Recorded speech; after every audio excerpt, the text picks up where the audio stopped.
Hello students, welcome back to commerce Shruti. I hope all of you are doing good. तो last video में हमने cover किया था trading account. मैंने आपको वहाँ पे एक छोटा सा क्वेश्चन भी सॉल्व करवाया था और आपको बोला था कि नेक्स्ट वीडियो में हम कवर करेंगे next topic, that is the income statement, या फिर जिसे हम क्या बोलते हैं, profit and loss account. Alright, तो आज हम देखेंगे कि प्रॉफिट एंड लॉस अकाउंट क्या होता है, इसे क्यों बनाया जाता है, ये कैसे हेल्पफुल होता है, ठीक है। और कुछ इंपॉर्टेंट पॉइंट भी जो इंपॉर्टेंट है from the perspective of PNL account, उसको भी हम यहाँ पे नोट डाउन करेंगे। और उसके साथ साथ मैं आपको इसका फॉर्मेट बताऊंगी कि कैसे प्रॉफिट एंड लॉस स्टेटमेंट को बनाया जाता है। ऑलराइट, तो स्टार्ट करते हैं आज की वीडियो। देखो, सबसे पहले जो प्रॉफिट एंड लॉस अकाउंट है ना, इसे हम किस नाम से भी जानते हैं, ये हमारा इनकम स्टेटमेंट होता है। अब देखो, ये मेरा इनकम स्टेटमेंट क्यों होता है, जैसे मैंने आपको बताया था ट्रेडिंग अकाउंट में कि ट्रेडिंग अकाउंट हमें क्या फिगर आउट करने में हेल्प करता है, ग्रॉस प्रॉफिट और ग्रॉस लॉस, ठीक है। वहाँ पे हम सिंपली क्या करते थे, जो भी हमारे पास स्टॉक ऑलरेडी अवेलेबल था, फिर हमने जितना एडिशनल स्टॉक परचेज किया, जो भी हमने डायरेक्टली खर्चेज किए थे, डायरेक्ट एक्सपेंसेस थे हमारे, और जो भी हमारी सेल हुई थी, सेल्स करने के बाद जो भी क्लोजिंग स्टॉक हमारे पास बच गया था, उन सबको हमने क्या किया था, उन सबसे मैंने क्या फिगर आउट किया था, जो भी डेबिट में एक्सपेंसेस नोट किए थे, जो भी क्रेडिट में हमारी इनकम हुई थी, उसको बैलेंस करने के बाद देखा था कि हमें प्रॉफिट हुआ कि लॉस हुआ, ठीक है। यानी कि जो मैंने टोटल सेल करी थी और जो मेरे पास स्टॉक रह गया था, उसमें से हमने किसको लेस किया था, एक तरीके से जो भी हमने परचेज किए थे, जो भी डायरेक्ट खर्चे किए थे, उन सबको हमने क्या किया, डिडक्ट किया। और डिडक्ट करने के बाद देखा कि हमें एक्चुअल में प्रॉफिट हो रहा है कि लॉस हो रहा है। और मैंने आपको बताया था कि ट्रेडिंग अकाउंट कौन से प्रॉफिट की बात करता है, ग्रॉस प्रॉफिट की। तो उससे उसकी हेल्प से हमने क्या कैलकुलेट किया था, ग्रॉस प्रॉफिट और ग्रॉस लॉस। लेकिन जो हमारा प्रॉफिट एंड लॉस स्टेटमेंट है ना, ये हमें नेट प्रॉफिट और नेट लॉस के बारे में बताता है। यानी कि अगर आपसे कोई पूछे कि बेसिक डिफरेंस क्या है ट्रेडिंग और पीएनएल अकाउंट में, तो आपको पता होना चाहिए कि ट्रेडिंग अकाउंट की हेल्प से हम ग्रॉस प्रॉफिट और ग्रॉस लॉस कैलकुलेट करते हैं, लेकिन प्रॉफिट एंड लॉस अकाउंट हमें नेट प्रॉफिट और नेट लॉस कैलकुलेट करने में हेल्प करता है। ऑलराइट, ठीक है। तो इसकी डेफिनेशन देते हैं, यहाँ पे क्या लिखा हुआ है, profit and loss account is an income statement prepared with the items of expenses. और कौन से एक्सपेंसेस को रिकॉर्ड करते हैं यहाँ पे, indirect losses, incomes and gains with a view to ascertain the amount of net profit और net loss in the business. समझ में आई चीज? तो वही यही कह रहा है कि पीएनएल स्टेटमेंट या प्रॉफिट एंड लॉस स्टेटमेंट हम क्या करते हैं, बेसिकली हम रिकॉर्ड करते हैं सारे इनडायरेक्ट एक्सपेंसेस को और इनडायरेक्ट इनकम को। अगर आपको ध्यान हो तो ट्रेडिंग अकाउंट में हम क्या रिकॉर्ड करते थे, डायरेक्ट एक्सपेंसेस को रिकॉर्ड करते हैं ना, लेकिन कुछ इनडायरेक्ट खर्चे भी तो होते हैं बिजनेस में। तो इनडायरेक्ट खर्चों को अगर हम माइनस ही नहीं करेंगे तो हमें एक्चुअल प्रॉफिट कैसे पता चलेगा, नहीं चल पाएगा ना। तो इसीलिए हम क्या करते हैं, प्रॉफिट एंड लॉस स्टेटमेंट में जो हमारे इनडायरेक्ट खर्चे होते हैं, या फिर कोई हमें किसी अलग सोर्स है, एडिशनल सोर्स है, जो हमारा डे टू डे का ऑपरेशन नहीं है, उसके अलावा छोड़ के किसी एडिशनल सोर्स से इनकम आती है, तो उन सबको हम क्या करते हैं, प्रॉफिट एंड लॉस स्टेटमेंट पे रिकॉर्ड करते हैं। ठीक हो गया। और उससे फिर हम फिगर आउट करते हैं कि हमें नेट प्रॉफिट हुआ है कि लॉस हुआ है बिजनेस में। Alright, I hope this definition is clear to you, ठीक है। अब मैंने यहाँ पे कुछ पॉइंट लिखे हैं, बोला है कि नॉलेज ऑफ नेट प्रॉफिट और नेट लॉस। देखो, जो हमारा मेन मोटिव, मेन पर्पस रहता है ना प्रॉफिट एंड लॉस अकाउंट को बनाने के पीछे, वही होता है कि फिगर आउट करना कि हमें कितना प्रॉफिट और कितना लॉस हुआ। क्यों? क्योंकि जो ये प्रॉफिट होता है, जो ये लॉस होता है ना, जो हमारा पीएनएल अकाउंट की हेल्प से हम फिगर आउट करते हैं, वही क्या होता है, एक तरीके से अल्टीमेटली ओनर को मिलता है, ठीक है। इसको हम जाके क्या करते हैं, आगे ओनर की कैपिटल में जो ये आपका प्रॉफिट हो रहा है, इसको क्या किया जाता है, ऐड किया जाता है। अगर लॉस है तो उसकी कैपिटल सब्ट्रैक्ट हो जाता है, अगर प्रॉफिट है तो ओनर की कैपिटल में इस प्रॉफिट को ऐड कर दिया जाता है, क्योंकि प्रॉफिट अल्टीमेटली किसको मिलता है, प्रोप्राइटर को मिलता है, ओनर को मिलता है। और जब हम पीएनएल स्टेटमेंट बनाते हैं तभी ओनर को पता चलता है कि उसको अपने बिजनेस में फायदा हुआ कि नुकसान हुआ। ठीक हो गया। इसीलिए बोला है कि with the help of PNL statement you get the knowledge of net profit और net loss. Alright, next one is maintaining provisions and reserve. देखो, दूसरी नीड क्यों पड़ती है हमें प्रॉफिट एंड लॉस स्टेटमेंट बनाने की, क्योंकि हमें बिजनेस में ना प्रोविजन और रिजर्व बना के रखने होते हैं। देखो, प्रोविजन और रिजर्व क्या होता है, अगर आपको नहीं पता तो मैं छोटा सा आपको ब्रीफ दे देती हूँ। जैसे जो हमारे प्रोविजन बनाए जाते हैं वो नॉन लाइबिलिटीज़ के लिए बनाए जाते हैं। अब नॉन लाइबिलिटी क्या होती है, लाइबिलिटी आप सबको पता है कि जो आपको एक तरीके से क्या होता है, जिसका आपको फ्यूचर में पेमेंट करना होता है, ठीक है। अब नॉन लाइबिलिटी क्या हो सकती है, इसका एक एग्जाम्पल लो, जैसे कि आपके पास बैड डेट्स होते हैं, ठीक है। यानी कि जो डेटर्स हैं आपके, जिनसे आपको पेमेंट लेना है, उन्होंने पेमेंट नहीं किया, तो वो डेटर्स आपके किस में कन्वर्ट होने की पॉसिबिलिटीज़ होती है, बैड डेट्स में ना। अगर आपको लग रहा है कि ये पर्टिकुलर पर्सन जो मेरा डेटर है, ये शायद मुझे पेमेंट नहीं करेगा, क्योंकि उसको पेमेंट करने के चांसेस कम लग रहे हैं, तो हम क्या कहेंगे, उनको बेड डेट्स की कैटेगरी में डाल देंगे कि शायद मुझे यहाँ पे नुकसान हो सकता है अगर इस डेटर ने पेमेंट नहीं किया तो। अब अगर उस डेटर ने पेमेंट नहीं किया तो एक तरीके से हमारे ऊपर लायबिलिटी बढ़ गई ना, और ऐसी लायबिलिटीज़ का मुझे पता है कि मुझे लॉस बेयर करना पड़ेगा फ्यूचर में। तो ऐसी चीज़ों के लिए हम क्या बनाते हैं, जैसे कि प्रोविजन फॉर बेड डेट्स, आपने टर्म सुना होगा कि हम प्रोविजन बना के चलते हैं। तो जैसे प्रोविजन फॉर बेड डेट्स बना लिया तो एक तरीके से क्या है, प्रोविजन है ना, है कि नहीं है, ठीक है। वैसे ही रिजर्व भी होता है। रिजर्व बेसिकली क्यों बनाया जाता है, जैसे कि अगर हम फ्यूचर में अपनी कंपनी की ग्रोथ के बारे में सोच रहे हैं तो हम क्या करते हैं, कुछ एक अमाउंट प्रॉफिट का ना रिजर्व में डाल के रख देते हैं, यानी कुछ एक अमाउंट में प्रॉफिट का रिजर्व करके रख लेते हैं कि फ्यूचर में हम इसको री इन्वेस्ट करेंगे, ठीक है। अब कितना अमाउंट आप री इन्वेस्ट करोगे, ये सब आपके अल्टीमेटली किस पे डिसाइड होता है, किससे पता चलता है, यानी कि जो ये अमाउंट है आपकी प्रोविजन की, रिजर्व की, या कोई भी फंड की, कोई भी आप फंड जनरेट कर रहे हो तो वो किस पे डिपेंड करती है, आपके नेट प्रॉफिट पे। यानी कि आपने जितना प्रॉफिट अर्न किया उसी हिसाब से तो आप अपना प्रोविजन सेट करोगे, अपने रिजर्व, अपने बिजनेस में रिजर्व करके रखोगे ना पैसा, तो वो कंप्लीटली किस पर डिपेंड करेगा, आपके नेट प्रॉफिट में। तो इसीलिए ये बोल रहा है कि जो हमारा प्रॉफिट एंड लॉस स्टेटमेंट है ये किस में भी हेल्प करता है, it helps in maintaining the provision and reserve, कि आपको कितना प्रोविजन रखना है, आपको कितना रिजर्व रख के रखना है, नॉन लायबिलिटीज के लिए कितना आपको प्रोविजन चाहिए, अननोन लायबिलिटी के लिए आप कितना रिजर्व अपने बिजनेस में मेंटेन करके चलेंगे। ये सब भी आपको किसकी हेल्प से डिसाइड करना होता है, आपको with the help of profit and loss statement. All right, next बोला it helps in comparing the actual performance with the desired performance. अब देखो बिजनेस के स्टार्टिंग में लेट्स सपोज मैंने कहा था कि मुझे इतना प्रॉफिट होगा, ठीक है, एक अजम्पशन था, एक हमने क्या किया था, एक अजम्पशन मान के चला था। अब जब एक्चुअल में प्रॉफिट एंड लॉस स्टेटमेंट बनाऊंगी तो मुझे पता चलेगा ना कि कितना मैंने एक्चुअल में प्रॉफिट अर्न किया है, ठीक है। तो ये कंपेयर करने में भी हेल्प करता है कि क्या हमारी एक्चुअल परफॉर्मेंस रही और क्या हमारी डिजायर्ड परफॉर्मेंस थी, कि हमने क्या एक अजम्पशन बना के चला था कि हमारी परफॉर्मेंस कैसी होगी और एक्चुअल में हमने उसके हिसाब से कितना अर्न किया, ठीक हो गया। तो ये बेसिक नीड थी हमारी जो हमने डिस्कस की अभी, कि क्या पर्पस है बेसिकली आपके प्रॉफिट एंड लॉस स्टेटमेंट को बनाने का, क्या उसकी नीड है, ठीक है। बहुत सिंपल है कि profit and loss statement basically हम क्यों बनाते हैं, प्रॉफिट को फिगर आउट करने के लिए कि अल्टीमेटली बिजनेस ने कितना प्रॉफिट अर्न किया, ठीक है। ऑलराइट, अब कुछ पॉइंट्स हैं जो आपको याद रखने हैं यहाँ पे, जिसमें मैंने लिखा भी है पॉइंट्स टू बी रिमेंबर। सबसे पहला पॉइंट क्या कह रहा है कि P&L account is also nominal account. I hope आप सबको पता है कि नॉमिनल अकाउंट क्या होता है, सबने बहुत स्टार्टिंग में जब आप जनरल एंट्रीज कर रहे होंगे उसके रूल्स पढ़ रहे थे, वहाँ पे सबने बहुत डीप पढ़ा होगा कि there is a term called nominal account, और नॉमिनल अकाउंट का एक रूल होता है, नॉमिनल अकाउंट कहता है debit all expenses and credit all incomes and gains. सबको याद आ रहा होगा शायद, ठीक है। मैंने भी अपनी वीडियोस में बहुत अच्छे से इस रूल के बारे में डिस्कस किया हुआ था। तो वही कह रहा है कि जो प्रॉफिट एंड लॉस स्टेट में आपका अकाउंट बनेगा ना, it is also nominal account in nature. इसका नेचर क्या होता है, नॉमिनल अकाउंट वाला नेचर होता है। And while preparing P&L account the rule of nominal account is followed, यानी कि जिसको लिखने के पीछे बस एक यही मोटिव था कि आपको पता होना चाहिए कि मैं जब भी प्रॉफिट एंड लॉस अकाउंट बनाऊंगी तो मैं उसमें क्यों डेबिट और क्रेडिट, डेबिट में सारे एक्सपेंसेस लिखती हूँ, क्रेडिट में सारे इनकम लिखती हूँ। क्यों, रीजन ये है क्योंकि जो P&L अकाउंट है उसका नेचर भी क्या होता है, नॉमिनल अकाउंट वाला नेचर होता है। और नॉमिनल अकाउंट का तो रूल ही क्या कहता है, debit all expenses and losses and credit all incomes and gains, यही कहता है ना, ठीक है। सबको समझ में आ गया। अब देखो debit all expenses and losses तो कहा इसने, लेकिन इसके डेबिट साइड पे हम कौन से एक्सपेंसेस को रिकॉर्ड करेंगे, क्योंकि जो डायरेक्ट एक्सपेंसेस है वो तो हमने ऑलरेडी ट्रेडिंग अकाउंट में रिकॉर्ड कर लिए, करे कि नहीं करे, बिल्कुल। तो मैंने अभी आपको जो P&L अकाउंट की डेफिनेशन बताई उसमें साफ साफ बताया कि P&L अकाउंट में हम कौन से एक्सपेंसेस को रिकॉर्ड करते हैं, कौन से इनकम को रिकॉर्ड करते हैं, जो इनडायरेक्ट एक्सपेंसेस होते हैं और जो नॉन ऑपरेटिंग इनकम होती है। नॉन ऑपरेटिंग इनकम कहने का मतलब क्या है, जो डायरेक्टली आपकी ऑपरेशन से रिलेटेड नहीं है। तो वही बोल रहे हैं, देखो जो डेबिट साइड है आपके P&L अकाउंट का वो रिकॉर्ड करता है इनडायरेक्ट एक्सपेंसेस, आप इसको इनडायरेक्ट कॉस्ट भी बोल सकते हो या फिर लॉसेस भी कह सकते हैं, ठीक हो गया। वहीं जो क्रेडिट साइड है आपकी प्रॉफिट एंड लॉस स्टेटमेंट की, वो क्या रिकॉर्ड करती है, वो रिकॉर्ड करती है आपकी सारी नॉन ऑपरेटिंग इनकम या नॉन ऑपरेटिंग गेन्स। अब नॉन ऑपरेटिंग का मतलब क्या होता है अभी डिस्कस करते हैं, पहले इनडायरेक्ट एक्सपेंसेस को देखते हैं। ओके, देखो अब इनडायरेक्ट एक्सपेंसेस क्या होते हैं, इनडायरेक्ट कॉस्ट या फिर इनडायरेक्ट एक्सपेंसेस या फिर losses are those expenses which are incurred when the goods are ready in the finish form to cell.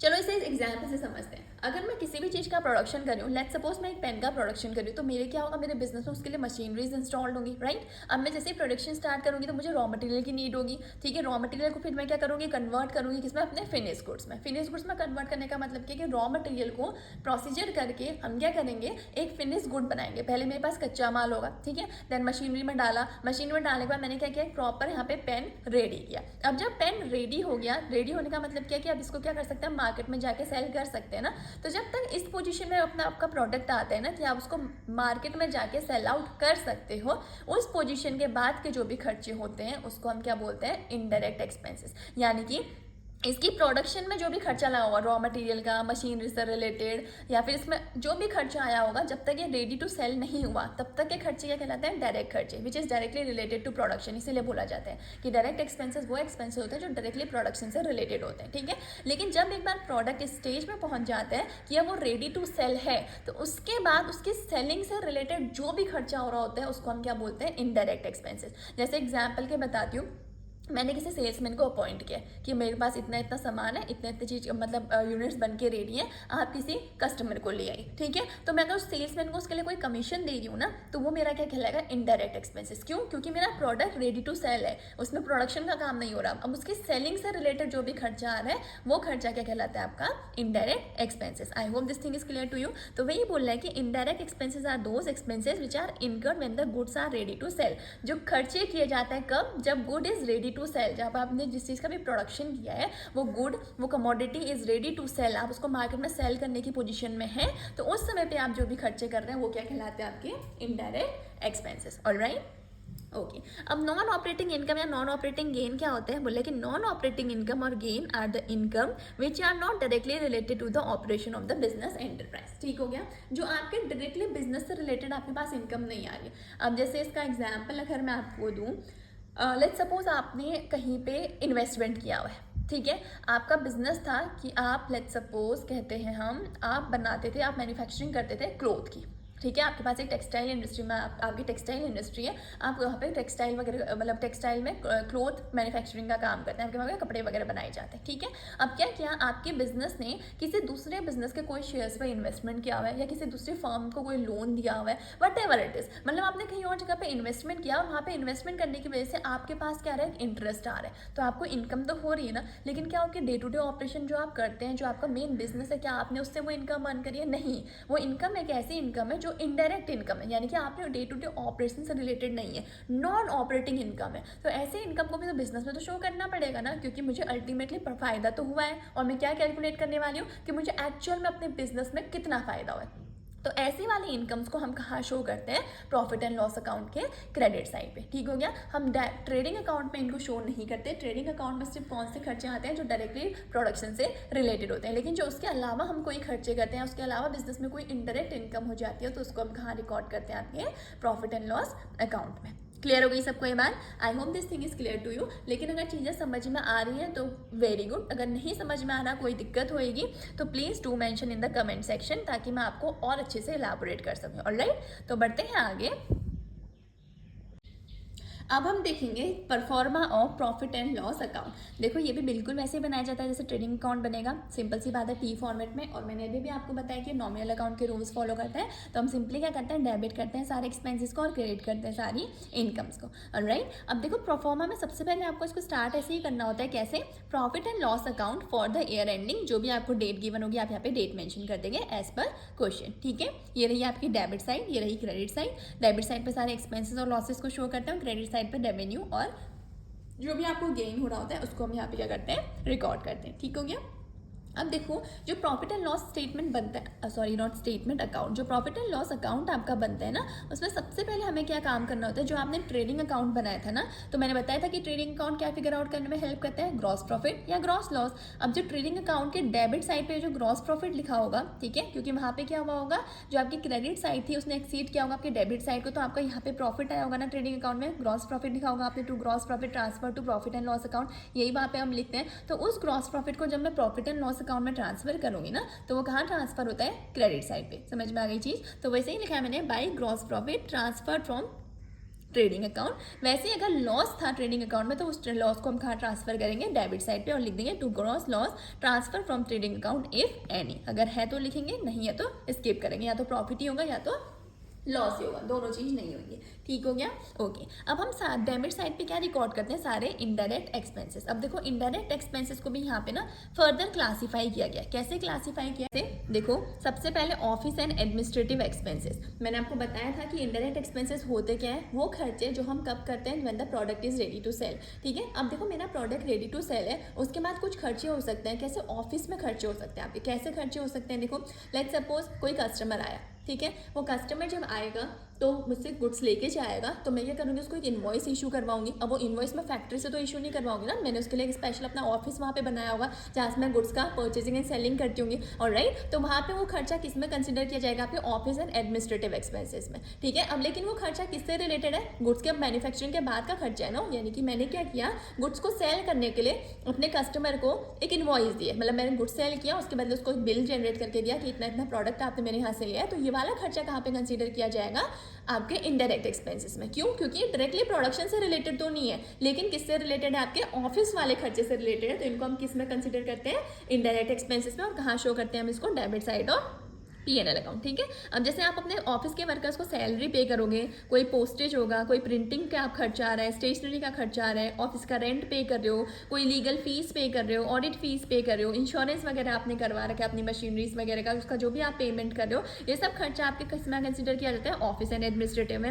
No need to worry, अभी मैं आपको सिर्फ एक ओवरव्यू दे रही हूँ, क्योंकि बहुत सारे खर्चे हैं, बहुत सारे तरीके के इनडायरेक्ट एक्सपेंसेस हो सकते हैं, सारे हम फॉर्मेट में कवर नहीं कर सकते। जैसे जैसे मैं आपको क्वेश्चंस करवाऊंगी और जो जो इंपॉर्टेंट होंगे, जो मोस्टली आपसे एग्जाम्स में पूछे जाते हैं ना, क्वेश्चंस में जो रैंडमली पूछे जाते हैं, फ्रिक्वेंटली पूछे जाते हैं, उनकी हम प्रैक्टिस करेंगे और वो आपको समझ में भी आ जाएंगे। ठीक है, so no need to learn, मैं एडवाइस करूंगी आपको कि इसको लर्न करने की नीड नहीं, बिकॉज लर्न करोगे तो इतने सारे टर्म्स हैं, याद नहीं रख पाओगे, इनको समझने की नीड है। तो समझोगे तो इजीली आप बाइफरकेट कर पाओगे कौन सा डायरेक्ट खर्चा होता है और कौन सा इनडायरेक्ट। ठीक है, वैसे आप देखो selling and distribution expenses, obviously बात है, the product is ready to sell, तो उसके बाद जो भी आप सेलिंग और उसको सेल करने के लिए या डिस्ट्रीब्यूट करने के लिए जो भी खर्चे करोगे, वो भी कौन सा खर्चा माना जाएगा, आपका इनडायरेक्ट खर्चा। क्यों? क्योंकि वो प्रोडक्शन से रिलेटेड नहीं है ना। क्यों प्रोडक्शन से रिलेटेड नहीं है? क्योंकि हमारा गुड जो है वो रेडी टू सेल है, उसके बाद में कोई डिस्ट्रीब्यूशन या आपने जो सेलिंग खर्चे कर रही हो, तो वो किस में कहलाएंगे, किसके अंडर आएंगे, आपके इनडायरेक्ट एक्सपेंसेस। जैसे कैरेज आउटवर्ड बेसिकली क्या होता है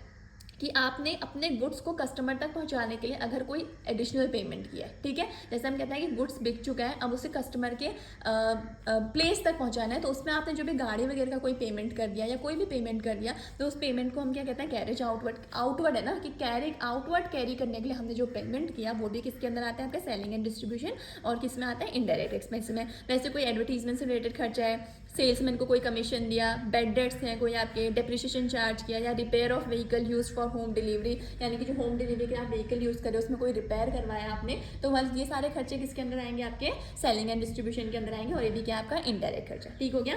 वैसे ही नेक्स्ट इसमें इसको नेक्स्ट कैटेगरी इसकी बनाई गई है, दैट इज फाइनेंशियल चार्जेस। इसमें क्या आता है, जैसे कि इंटरेस्ट ऑन लोन, यानी कि लोन पे आपने कोई इंटरेस्ट पे किया, आपने कहीं से लोन लिया था, आपने उसका इंटरेस्ट पे किया। अब इससे तो प्रोडक्शन का तो कोई लेना देना नहीं है ना, आपके ऑफिस का खर्चा एक तरीके से आपका इंडायरेक्ट खर्चा है, क्योंकि आपका मेन काम क्या था कि पेन को प्रोड्यूस करना। अब उस पेन को प्रोडक्शन के लिए आपने कोई मशीनरी खरीदी थी, आपने उसके लिए कोई लोन लिया था, उस लोन का आप इंटरेस्ट पे कर रहे हो, तो उससे तो प्रोडक्शन का कोई लेना देना नहीं है। ये सब आपको कौन सा खर्चा कहलाता है, इनडायरेक्ट खर्चा कहलाता है। वैसे आपने कैपिटल में जो इंटरेस्ट पे कर रहे हो, आपने कोई ओवरड्राफ्ट किया था, ओवरड्राफ्ट में आप इंटरेस्ट पे कर रहे हो, तो ये सारे खर्चे कैसे कहलाते हैं, इनडायरेक्ट। ठीक है, और कुछ मिसलीनियस खर्चे भी हो सकते हैं, जैसे कि लॉस बाय फायर और थेफ्ट, अचानक से आपके गोडाउन में आग लग गई, ठीक है, वो तो कोई आपका डायरेक्ट खर्चा नहीं है ना, वो तो एक मिसहैपनिंग थी जो हो गई, लेकिन उससे भी आपको लॉस तो हुआ ना, आपके लिए एक एक्सपेंस है ना, मतलब सॉरी एक्सपेंस नहीं, आपके लिए लॉस है ना कि नहीं है। आपके पास जो भी जितना भी गोडाउन में आपका गुड्स पड़े थे, कमोडिटीज पड़ी थी, सब जल के खाक हो गई, तो आपको लॉस हुआ ना, लेकिन कौन सा लॉस है, आपका इनडायरेक्ट लॉस। आप इसको कहाँ पे शो करते हो, अपने इनडायरेक्ट लॉसेस पे शो करते हो, डेबिट साइड पे किसके, प्रॉफिट एंड लॉस स्टेटमेंट के। ठीक हो गया।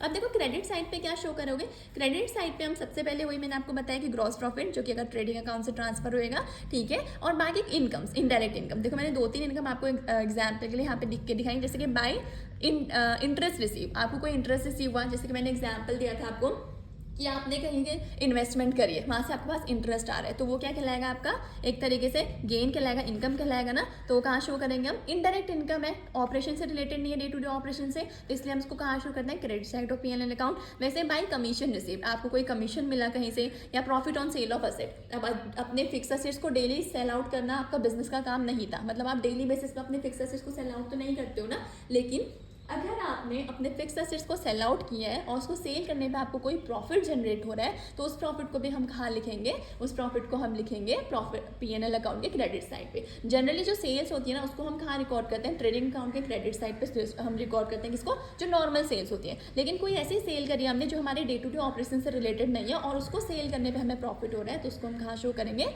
P&L अकाउंट के क्रेडिट साइड पे। ऑलराइट, अब देखो, अब मुझे क्या फाइनल फिगर आउट करना है कि प्रॉफिट हुआ कि लॉस हुआ। अल्टीमेटली एम तो यही था ना कि नेट प्रॉफिट और नेट लॉस कैलकुलेट करना, ठीक है। अब देखो, अगर मेरी डेबिट साइड एक्सीड कर जाएगी क्रेडिट साइड से, यानी कि एक्सपेंसेस ज़्यादा हो गए, इनकम कम हुई, तो ऑब्वियसली बात है मुझे वहाँ पे क्या होगा, लॉस होगा। तो मैं क्या करूँगी, उसको क्रेडिट साइड पे शो कर दूँगी बाय नेट लॉस, और ये कहाँ ट्रांसफर हो जाएगा, कैपिटल अकाउंट में। It will be transfer to your capital account. वहीं जस्ट अपोजिट, अगर मेरी क्रेडिट साइड एक्सीड कर जाती है मेरे डेबिट साइड से, यानी कि मेरी जो भी इनकम्स हैं, जो भी इंडायरेक्ट इनकम थी वो ज़्यादा है एज कम्पेयर टू मेरे इंडायरेक्ट एक्सपेंसेस थे, तो वहाँ पे मेरे को क्या हो जाएगा, नेट प्रॉफिट। तो मैंने इसको यहाँ पे शो कर दिया टू नेट प्रॉफिट, और इसको भी हम कहाँ ट्रांसफर करेंगे, it will be transfer to capital account, ठीक है। ये जो हमारे प्रोप्राइटर है, जो ओनर है, उसकी कैपिटल में हम इसको क्या कर देंगे, ऐड कर देंगे, in case there will be if there is net profit. लेकिन अगर वहीं पे लॉस है तो उसको हम क्या करेंगे, अपने ओनर की या प्रोप्राइटर की कैपिटल से उसको सब्ट्रैक्ट कर देंगे।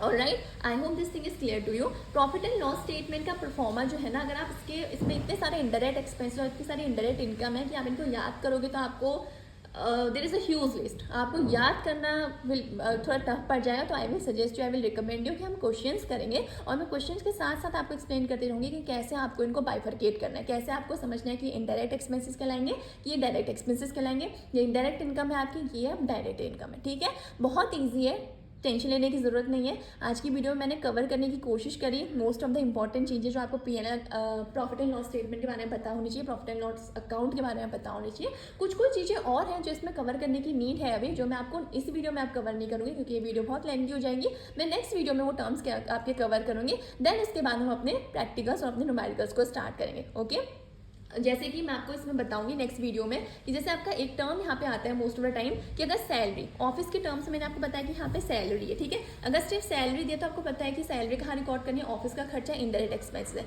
लेकिन अगर टर्म सैलरी एंड वेजेस दे दे तो आप उसको कैसे ट्रीट करोगे, डिफरेंस है ना। अगर सैलरी एंड वेजेस एक साथ दे दे, सैलरी एंड वेजेस 5000 या वेजेस एंड सैलरी 2000, तो आप उसको क्या डायरेक्ट ट्रीट करोगे, इनडायरेक्ट ट्रीट करोगे। ऐसे कुछ टर्म्स आते हैं जो कंफ्यूज करते हैं, तो ये टर्म्स मैं आपके लिए नेक्स्ट वीडियो में लेके आऊँगी, ठीक है, ताकि आपको और बेटर क्लैरिटी हो जाए और आपके सारे प्रॉफिट एंड लॉस स्टेटमेंट से रिगार्डिंग जो भी बेसिक कॉन्सेप्ट्स होते हैं वो बिल्कुल क्लियर हो जाए। ऑलराइट, तो अगर आज की वीडियो आपको पसंद आई तो प्लीज़ वीडियो को लाइक करिए। अगर कोई प्रॉब्लम है तो प्लीज़ कमेंट सेक्शन में मेंशन करना, मैं आपकी प्रॉब्लम्स को सॉल्व करने के लिए ही यहाँ पे बैठी हूँ। ओके, तो आज की वीडियो को इससे ज़्यादा नहीं एक्सटेंड करते हैं, आज की वीडियो को यहीं पर एंड करते हैं। मिलते हैं नेक्स्ट वीडियो में, till then thank you so much, bye bye.